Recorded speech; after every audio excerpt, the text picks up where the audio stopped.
안녕하세요, 테크포인트입니다. 정말 오랫동안 참고 기다리느라 고생 많으셨습니다. 애플이 드디어 5월 7일 화요일 오전 7시, 한국 시간으로는 오후 11시부터 애플 이벤트를 개최할 예정이라고 공식적으로 밝혔는데요. 이번 영상에서는 현재까지 확인된 루머들을 토대로 여러분이 애플 이벤트를 맞이하면서 미리 알아두면 도움이 될 수 있는 7가지에 대해 빠르게 알아보겠습니다. 우선 애플 이벤트는 높은 확률로 아이패드에 초점을 맞춘 이벤트가 될 것으로 보입니다. 애플 공식 홈페이지에 있는 로고를 보면 펜을 쥐고 있는 손 모양의 로고를 포함해 다채로운 색감과 디자인을 띠고 있는 로고들을 볼 수 있는데요. 이런 형태는 지난 2018년 당시 리뉴얼된 아이패드 프로를 공개했던 방식과도 완전히 동일한 방식이기 때문에 이번 이벤트가 아이패드 중심이 될 거라는 주장들을 뒷받침하고 있습니다. 그리고 최근 인도 표준국 BIS에서 아이패드 라인업 4종으로 추정되는 모델명을 규제 데이터베이스에 새롭게 등록된 것으로 확인돼 출시 가능성에 신빙성을 더하고 있고, 또 애플의 CEO 팀 쿡도 최근 트위터를 통해 이벤트 소식을 암시했는데요. 애플 로고 애니메이션을 비롯해 본문에서 펜슬이란 단어를 직접적으로 언급한 것을 보면 의심의 여지 없이 이번 이벤트의 주인공은 아이패드인 것을 예상할 수 있습니다. 여러분 혹시 초대장 로고에도 제품과 관련된 힌트가 숨어있다는 거 알고 계신가요? 커스텀 로고들 중 한 가지가 꽤나 흥미로운데요. 자세히 보면 마치 에어라는 단어가 연상되는 형태로 디자인됐다는 걸 알 수 있습니다. 실제로 이것과 유사한 형태를 맥북 에어에서도 어렵지 않게 볼 수 있는데요. 애플이 제공하고 있는 기본 배경 화면을 가만히 살펴보면 에어라는 단어와 유사한 패턴 디자인으로 되어 있는 것을 알 수 있습니다. 결론적으로 같은 관점에서 본다면 맥북 에어와 매우 유사한 바이브를 보이고 있기 때문에 아이패드 에어 출시의 증거로 보는 것이 합리적인 상황입니다.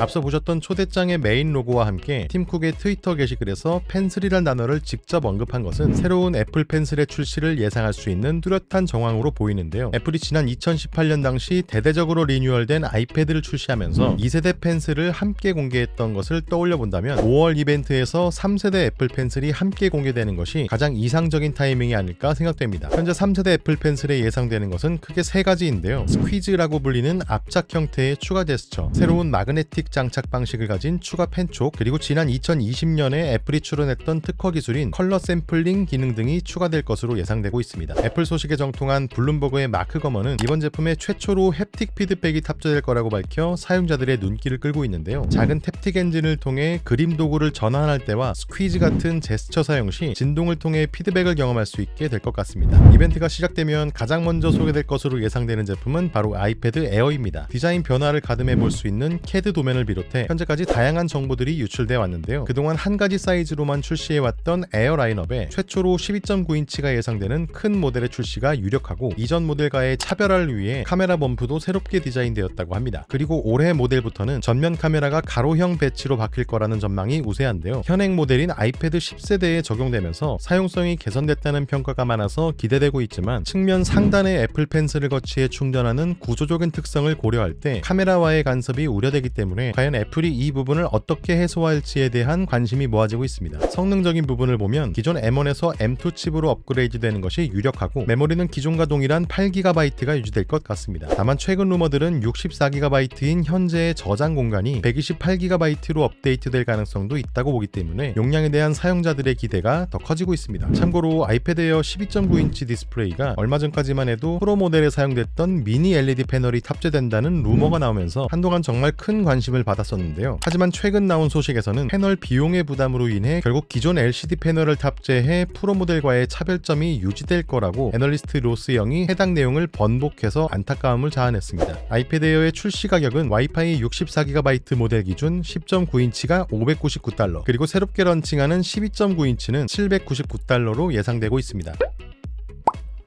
다음은 5월 이벤트의 대미를 장식한 제품인 아이패드 프로에 대한 내용입니다. 이번 프로 모델은 2018년 이후 가장 큰 규모의 업데이트가 될 예정인데요. 새로운 듀얼 스택 기술이 적용된 OLED 패널이 아이패드 최초로 탑재되면서 현존하는 태블릿 중에 가장 진보한 디스플레이가 될 것으로 보입니다. 덕분에 기존 미니 LED보다 훨씬 사실적인 색감과 명암미를 경험할 수 있고, 높아진 전력 효율 덕분에 배터리 수명의 향상도 기대할 수 있게 됐는데요. 기존 프로 모델 디스플레이에서 문제가 되고 있는 블루밍 현상도 새로운 모델에서는 말끔하게 유사하게 해소될 것으로 보입니다. 사이즈는 가로 세로 길이가 약간씩 커지면서 11인치와 13인치가 될 것으로 예상되고 새로운 패널이 탑재되면서 보다 얇아진 디자인으로 출시될 가능성이 높다고 하는데요. 특히 13인치 모델은 두께가 무려 15% 정도 줄어든 5mm로 예상되면서 더 나은 휴대성이 기대되고 있는데요. 한편으론 너무 얇아진 두께로 인해 오히려 내구성에 쉽게 문제가 생기는 게 아니냐는 우려의 목소리도 나오고 있습니다. 아이패드 프로는 그동안 맥북 에어에 탑재된 것과 동일한 M3 칩 탑재가 유력해 왔는데요. 최근 이를 뒤집는 충격적인 소식이 마크 거먼으로부터 나왔습니다. 바로 애플이 M3 칩을 건너뛰고 새로운 M4 칩을 아이패드 프로 모델에 탑재할 것이라고 밝혀서 현재 사용자들 사이에서는 매우 큰 화제가 되고 있는데요. M3가 세상에 나온 지 불과 6개월밖에 안 된 시점이기 때문에 다소 무리가 아니냐는 의견도 있지만 애플은 차기 아이패드 프로를 AI 기반 장치로서 어필하기 위해 기존보다 뉴럴 엔진이 크게 강화된 M4 칩을 선제적으로 탑재하는 걸 고민한 것 같습니다. 한편 저장 공간도 최대 용량이었던 2TB에 추가로 4TB 옵션의 출시 가능성이 전해졌고요. 메모리는 기존과 동일하게 나올 가능성이 높다고 합니다. 아이패드 프로의 가격은 와이파이 256GB 모델을 기준으로 11인치가 $999부터 13인치는 $1299가 될 것 같은데요. 새로운 패널과 칩셋 등으로 인해 현행 모델보다 가격이 인상될 가능성도 있다고 합니다.